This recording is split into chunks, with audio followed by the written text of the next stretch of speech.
Wah, bagus banget. Kok tiba-tiba pindah? Tapi bagus sih, kita selfie dulu kali ya. Kalian mau juga kayak gini? Kuliah di luar negeri, fully funded by pemerintah lagi? Isma jawabannya. Opa!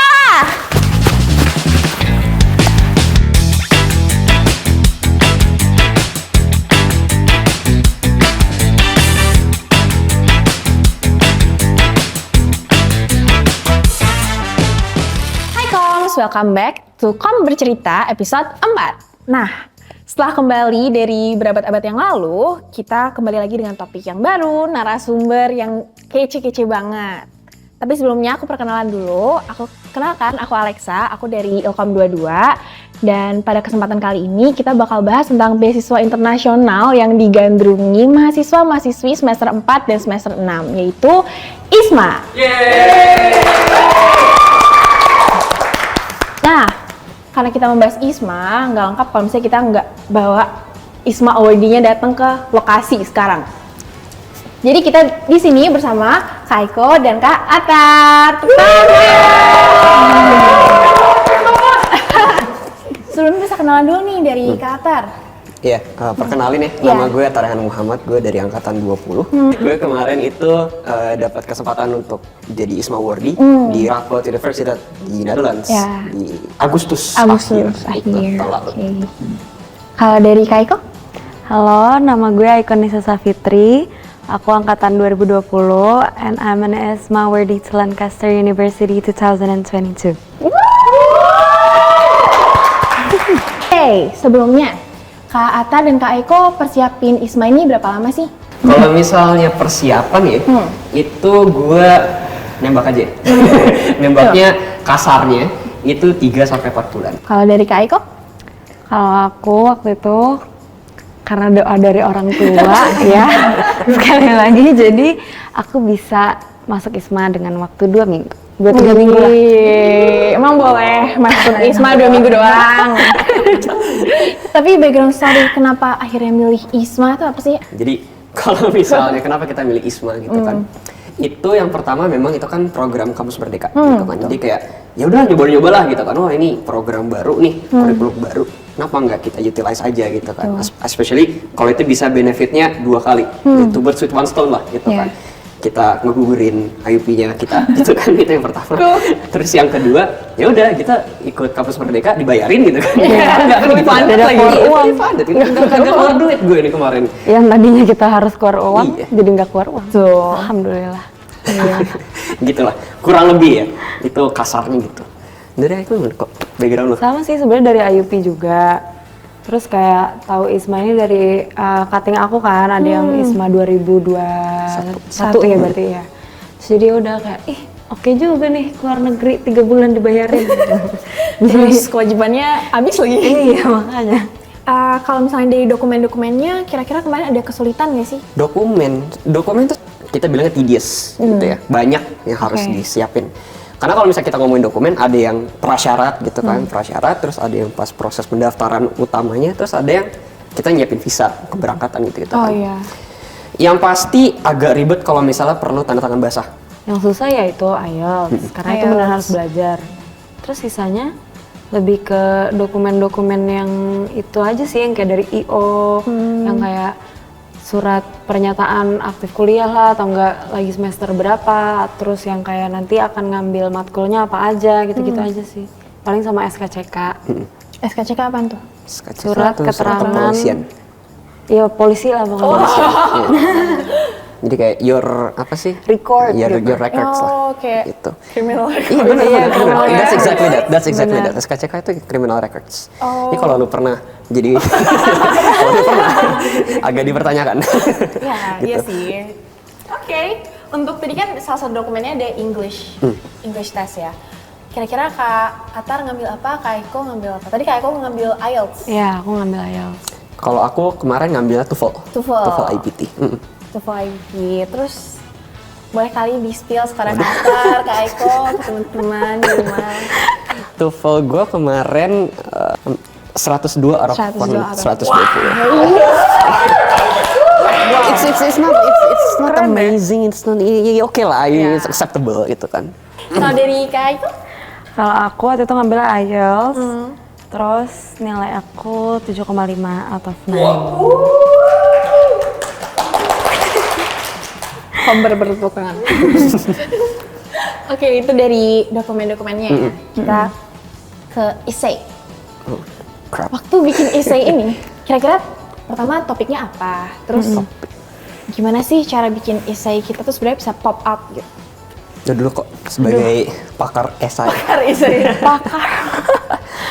Essay itu aku kurang lebih, pokoknya kan essay itu pertanyaan pertama itu kan academic and non-academic achievements. Pokoknya nomor 2 itu plan di sana, terus nomor 3 itu kan tentang challenge yang kita face and academic context gitu. Terus nomor 4 itu tentang riwayat kesehatan. Gitu. Pokoknya kalau yang pertama, yang academic achievement tuh aku bingung tuh, karena aku gak ada apa-apa. Jadi ya udah aku masukin aja IPK aku di situ, IP. Terus habis itu non akademiknya ada waktu itu aku sempat ada project Sober Shore, kalau kalian tahu itu tuh sempat diliput sama NetGeo Indonesia, terus jadi udah aku masukin itu. Terus yang plan, nih tips kalau misalkan mau nulis plan itu tuh kalian harus research tentang negaranya atau enggak tentang kampusnya. Kayak kampusnya itu ada society apa aja, lingkungannya kayak gimana, atau apalah yang membuat kampus itu tertarik, atau misal kampus itu terkenalnya akan apa. Nah itu tuh jadi alasan kalian kenapa milih university itu juga gitu loh. Jadi yang kayak show yang ngelihat esai, yang menyesuaikan esai kalau misalkan kalian emang beneran niat, dan ditunjukin dari kalian tuh beneran riset gitu tentang apa yang kalian mau. Kalau dari Kak Atar, apakah ada additional information? Seeing from essays dari teman-teman yang award di Radboud kemarin, dan juga beberapa award di tahun ini juga tuh, termasuk gitu kan yang sekarang lagi berangkat gitu. Defining value-nya, ini satu hal yang menurut gue membedakan esai orang-orang ini gitu kan dengan orang-orang yang lain. Itu tuh mereka itu bukan hanya menyombongkan dirinya. So mereka itu nulis sesuatu not only to brag gitu kan, tidak nulis kayak achievement mereka tuh apa aja gitu kan, gitu doang, tetapi mereka juga bisa ngomong achievementnya itu untuk apa gitu loh, manfaatnya untuk apa dan benefit apa yang ISMA dapat kasih dari achievement ini. Terus aku mau nambahin kalau misalkan yang kayak pertanyaan pertama tuh yang tentang achievement lah pokoknya, itu tuh sebenarnya fokusnya tuh bukan ke achievementnya segede apa gitu loh, emang gimana cara kalian mendapatkan achievement itu dan gimana cara kalian nulis itu gitu. Jadi nggak perlu yang kayak itu tadi yang bragging berapa banyak achievement gitu, pilih satu aja gitu, nggak akan cukup juga karena maksimal cuma 500, 250 300 Per question? beda-beda. Tiap question itu beda-beda. 300 words. Berarti dari essay tadi kan diperlukan kayak pengalaman dong di kuliah, organisasi, atau mungkin lomba. Tadi Kak Atar kan MUN banget ya. I'm sorry. That's an achievement.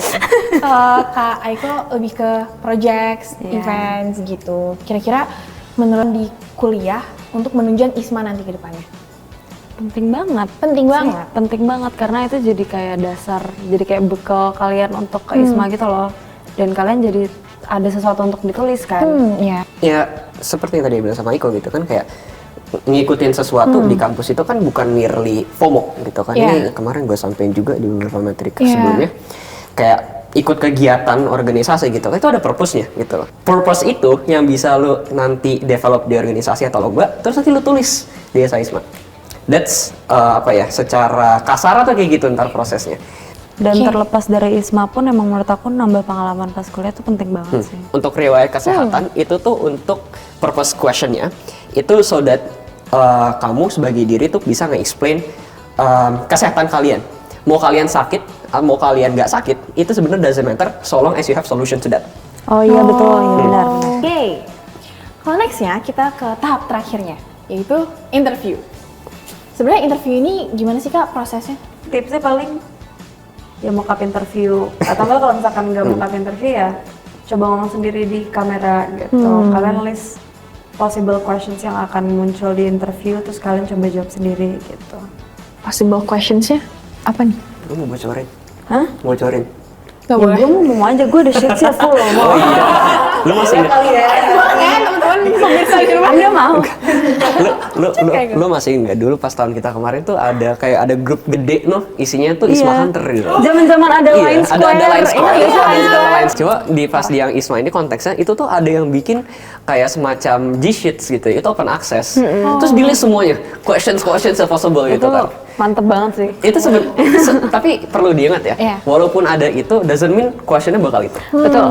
Karena banyak banget unexpected questions yang akan muncul di Iya. Isma. Temen aku ada yang ditanyain punya pacar apa enggak, nge-gym di mana, ke gym Itu- naik itu apa. bisa. Iya, itu bisa. Oh, unexpected itu Ah. banyak.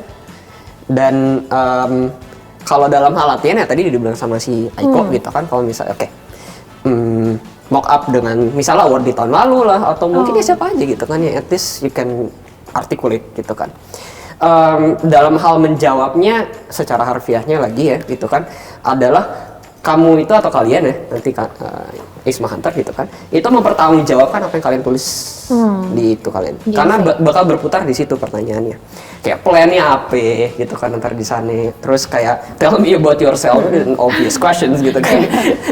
Intinya seputar essay aja sih. Cuma kayak didetailin lagi sama interviewernya.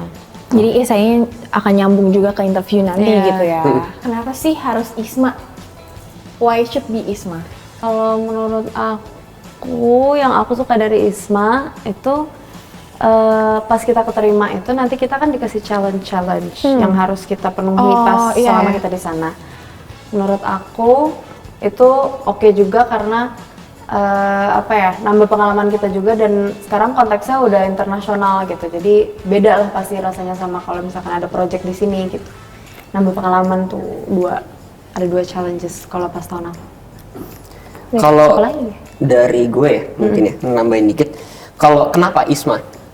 Selain yang obvious Yeah, valid gitu kan, valid. that's like an obvious statement gitu kan. Yang kedua itu gini, kan kalau misalnya lo sendiri, most likely doing an exchange itu alone, adalah yang bareng gitu kan. Tapi kalau misalnya Isma itu memang guaranteed itu bakalan ada teman gitu loh. Yeah. Mau ada yang temen yang nanti satu kelompok lah gitu kan. Tuh mungkin satu Isma di Undip kemarin gitu kan, kita juga koordinasinya tuh yang kemarin Wardi, gue, Aiko sama si Kiki gitu kan. Itu kita koordinasi bareng gitu loh pas kita persiapan. Lo udah visa belum? Ini gimana cara gitu kan. Jadi kita tuh persiapan nggak sendiri, itu Iya, pertama. betul. Terus nanti pas di sana juga nggak sendiri, Iya. gitu loh. Sebenarnya apa ya?